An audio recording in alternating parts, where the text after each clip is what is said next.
Hey, I'd like to welcome you to another episode of the Mission Matters Marketing Podcast, your source for all things marketing. My name is Adam Torres. You can follow me on Instagram at Ask Adam Torres. Keep up with my book releases, book tour schedule, signings, all that other good stuff. Always love to connect with you there.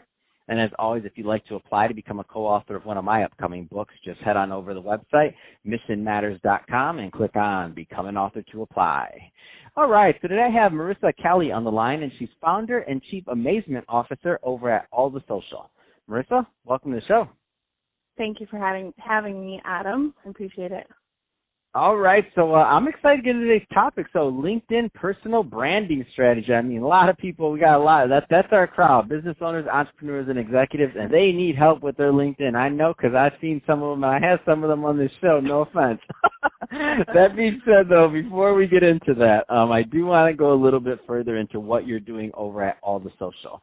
Tell us a little bit more about the company, please. Yeah, so I have been in business for a while, and right now I am focused on helping other business owners like myself to grow their businesses, and a lot of that comes with, having online credibility. And when it comes to professional sense, LinkedIn is where it's at when it comes to your personal brand. And a lot of business owners think, I got to think about the sale, I have to think about where's my next sale coming from? Let me put a fancy picture up on Facebook and Instagram, and that'll bring me a sale, right? But a lot of when you're doing business is when you're doing business with other people and other business professionals and decision makers, and those people are on LinkedIn. And a lot of people for a long time thought that LinkedIn was just a resume site. I'm going to put my resume up there, and maybe a recruiter will contact me about a job. But now it's turned into this platform where business owners and C-level executives and people that make those decisions are networking and building relationships and validating each other's work with recommendations and interaction within the community and the industry, finding out what's going on. And so LinkedIn has really stepped up when it comes to that, and it can prove to be really effective for those who are doing business with other people. Like, are they talking to is someone that is a sales executive or a consultant talking to other salespeople? Maybe they're selling software. Maybe they're selling mindset coaching. I mean, that it could go that far. And right now, a lot of people are really not sure how to express that in a professional sense, and they already do it when they're talking to people on the phone. They just need to put it online on LinkedIn. And their website and all the other things. But I love it, and it makes perfect sense. And the thing is I tell people all the time, and this is the thing. I think when LinkedIn did start, I feel like everybody was just signed up somehow, and it was just a place for your resume. But it has grown so much. So if you're listening to this and you're still sleeping on LinkedIn, I'm telling you, I wish I could have a stat. Maybe there is one out there, but if we could really understand the billions of dollars that are transacted based on people that meet each other on LinkedIn and that do business with each other based off of the meeting each other on LinkedIn. I wish we had a number for that. Maybe it's out there and I just don't know it, but I just know many people that LinkedIn has been the deciding factors in their business and changing their entire lives in case. I'm not trying to oversell. By the way, everybody listening, I'm not a LinkedIn affiliate. I wish I was. If I got money from signing people up on LinkedIn, my team and me, I'd be on the corner signing people up right now. I don't care, and I'd be getting paid.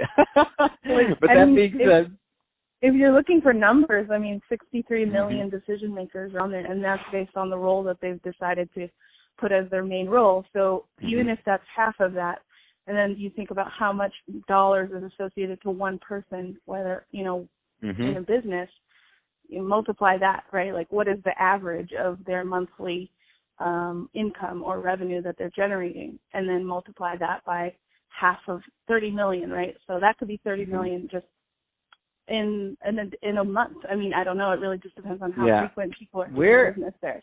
So Marisa, where do you find that a lot of people go wrong on creating their LinkedIn branding strategy? Because I know there's a lot of people listening right now that maybe don't know they're doing anything wrong. I think they're too caught up on what they need to post. So it's great to have your profile all set and it's very clear and concise on what you do.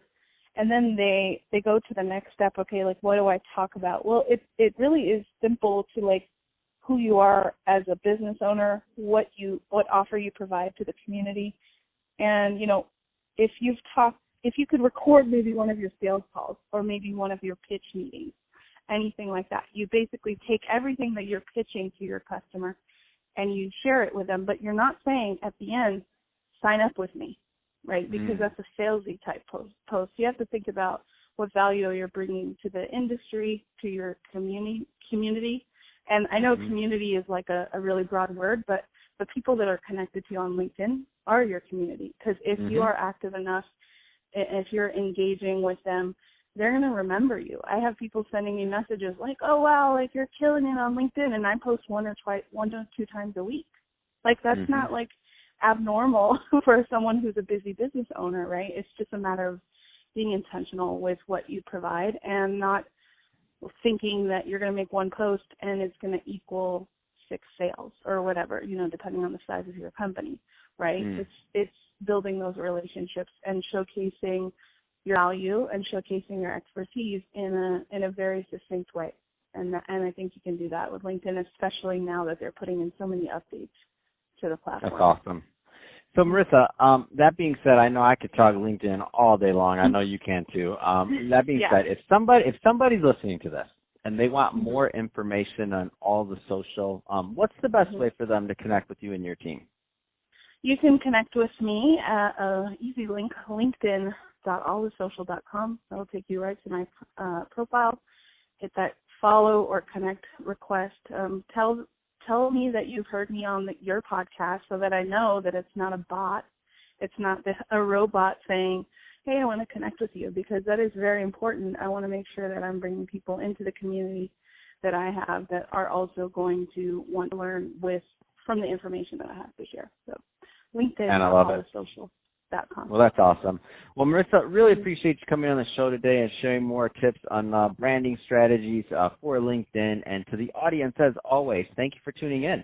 Hope you get a lot of value out of this. If you did, don't forget to subscribe to the podcast, leave me a review in the Apple iTunes Store, and if you're watching this on our YouTube channel, Mission Matters Marketing, definitely give us a subscribe there, but also leave us some comments on the video. I mean, love to know what kinds of things you're working on and what kind of projects you have going. And Marisa, thanks again for coming on the show.